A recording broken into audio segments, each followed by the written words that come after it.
10.8 क्या कहता है? A fully loaded Boeing aircraft has a mass of 3.3 into 10 to the power 5 kg। उसका जो मास है बोइंग का वो कितना है? 3.3। देखो इसी कंसेप्ट पे बेस्ड है। 3.3 into 10 to the power 5 kg उसका मास है। इट्स टोटल विंग एरिया उसका विंग का दे रखा है 500 metre square, 500 metre square. In it is in level flight with speed उसकी दे रखी है 960 kilometre per our, 960 kilometre per our. ठीक है। और क्या दिया है? अब ये कहता है एस्टिमेट द प्रेशर डिफरेंस। हमें फाइंड करना है प्रेशर डिफरेंस, तो हमें फाइंड करना है डेल्टा पी की वैल्यू। क्लियर है? सो बर्नौली थ्योरम क्या कहती है, बर्नौली इक्वेशन क्या कहती है आपकी? ध्यान से देखो जरा। P1 माइनस P2 क्या होता है भाई? Half rho V2 square minus V1 square. Rho G S तो जीरो हो जाएगा क्योंकि प्लेन की जो हाइट है विंग की वो आगे से भी उतनी है, नीचे से भी उतनी है, ऊपर वाली हाइट भी उतनी है। मतलब विंग का जो थिकनेस है वो हम नेग्लिजिबल कंसेप्ट कंसीडर कर सकते हैं क्योंकि इसकी जमीन से जो हाइट है ना उसके रेस्पेक्ट में उसकी जो थिकनेस है वो बहुत कम है, तो वहां पे हम नेग्लिजिबल कंसीडर कर सकते हैं दोनों सरफेस, नीचे वाली सरफेस और ऊपर वाली सरफेस। ठीक है। सो ये हो जाएगा आपका pressure difference P1 minus P2।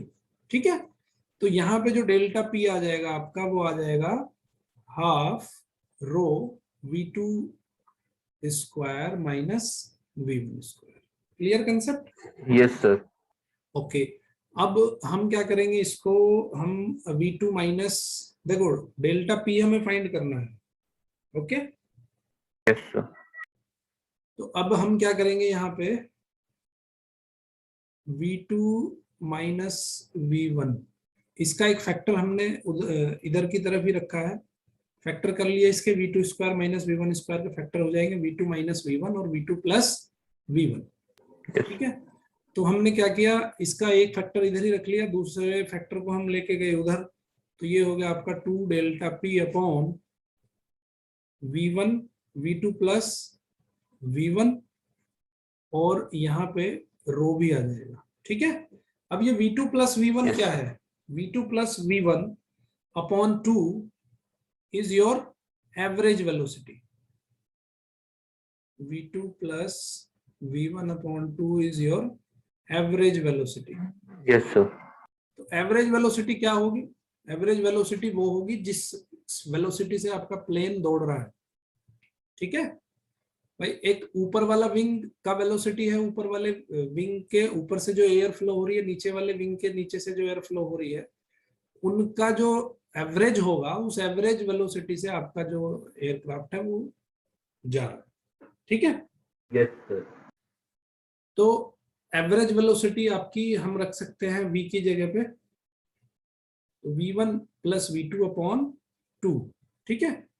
तो यहां से आपकी वैल्यू क्या आ जाएगी, V2 minus V1 is equal to delta P upon rho, और मैंने इसको लिख दिया V2 प्लस V1, नीचे लिख दिया मैंने अपॉन 2। ठीक है। V एवरेज लिख दो इसको, डेल्टा P अपॉन रो, और ये हो जाएगा V एवरेज। क्लियर है? Yes sir. ओके। अभी उसने क्या दिया है ये देखो। सबसे पहले तो हम इसको 960 जो किलोमीटर पर आवर है, इसको पहले हम कन्वर्ट कर लेंगे मीटर पर सेकेंड में, है ना। इसकी वैल्यू रख दो। तो जब हम v is equal to 960 kilometre per hour है, तो इसको किससे मल्टीप्लाई करते हैं? 18/5 से, तो ये हो जाएगा आपका मीटर पर सेकेंड, तो ये आ जाएगा 267 मीटर पर सेकेंड। तो ये लिख सकते हैं हम v एवरेज। तो v एवरेज की जगह पे हम क्या लिख देंगे, 267 मीटर पर सेकेंड लिख देंगे। ठीक है। ओके। तो यहाँ पे हमने क्या देखा कि V2 minus V1 upon V2 minus V1, ये हो गया आपका V2 minus V1 is equal to V2 minus V1 upon V average. V average से दोनों तरफ डिवाइड कर दिया हमने, तो उधर क्या हो जाएगा, क्यों डिवाइड करा वो भी देखते हैं, अभी समझ में आ जाएगा। तो ये हो जाएगा V एवरेज का स्क्वायर। ठीक है, यस सर। क्लियर है। इसकी वैल्यूज रख दो आप। तो वैल्यूज कैसे रखेंगे, देखो डेल्टा पी क्या है। डेल्टा पी देखो, एक तो एरोप्लेन का वेट है नीचे की तरफ, है ना। Yes sir. एक तो एरोप्लेन का वेट है नीचे की तरफ, तो इस वेट को जो बैलेंस रखेगा, फोर्स, जो बायोंट फोर्स होगा, एयर का जो बायोंट फोर्स होगा, वो इसको बैलेंस रखेगा, है ना। Yes sir. So delta P क्या होगा, डेल्टा पी होगा कि जो फोर्स इसको बैलेंस रख रहा है, ठीक है, यस सर। उस फोर्स की वैल्यू। तो ये क्या करेंगे हम फिर, अपवर्ड फोर्स निकालेंगे। तो अपवर्ड फोर्स आएगा आपका, एक मिनट, एफ की वैल्यू P इंटू ए हो जाएगी। भाई जो फोर्स होगा वो किसके बराबर होगा, P into delta A, P into A होगा ना, या यहाँ पे लिख सकते हैं delta P is equal to F upon A. Yes sir. ठीक है, एफ क्या है, एफ है आपका mg upon area. Yes sir. Yes. तो ये आ जाएगा डेल्टा पी की वैल्यू। ठीक है, यस सर। तो इसको अगर मैं कैलकुलेट करता हूँ, mg अपॉन ए, एम की वैल्यू रख दो यहाँ पे 3.3 इंटू 10⁵ kg, ए जी की वैल्यू रख दो, ए की वैल्यू है 500 मीटर स्क्वायर। तो ये जो डेल्टा पी की वैल्यू आ जाएगी वो आ जाएगी 6.5 इंटू 10⁻³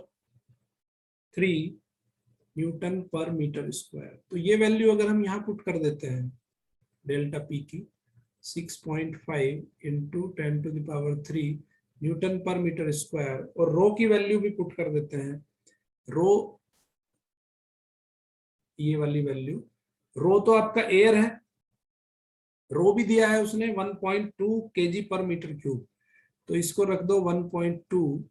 ठीक है, और Yes. V एवरेज है आपका 267।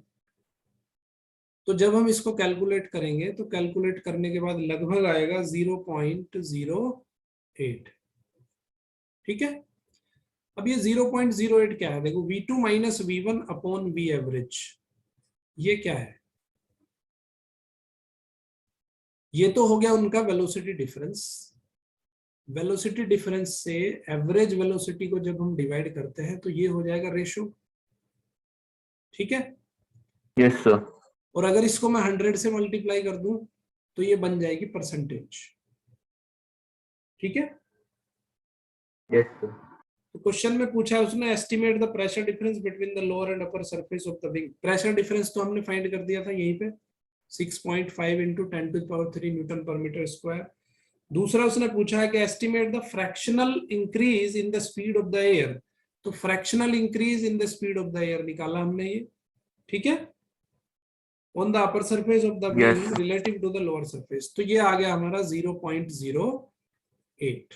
इतना फ्रैक्शनल इंक्रीज है ऊपर वाली जो विंग है उसके वेलोसिटी में, जो उसके ऊपर से एयर फ्लो हो रही है और उसके नीचे से जो एयर फ्लो हो रही है, दोनों का डिफरेंस, दोनों का फ्रैक्शनल जो वैल्यू है, फ्रैक्शनल इंक्रीज है, उसकी वैल्यू आई 0.08। ठीक है, यस सर। ओके, इसके बाद अब हम पढ़ेंगे विस्कोसिटी। क्लियर है ये concept? Yes sir. Okay, lecture पूरा देखा आपने, आई होप कि आपको बहुत अच्छे से मैं समझा पाया होगा। तो अगर इस चैनल में आगे भी आपको अपडेट चाहिए तो मेरे चैनल को लाइक करिए, शेयर करिए, सब्सक्राइब करिए और ज़्यादा ज़्यादा लोगों तक इस मुहिम को पहुंचाइए जिससे कि मैक्सिमम लोगों तक बेनिफिट पहुंच सके। Thank you very much. देखते रहिए मैथ किंग मेकर।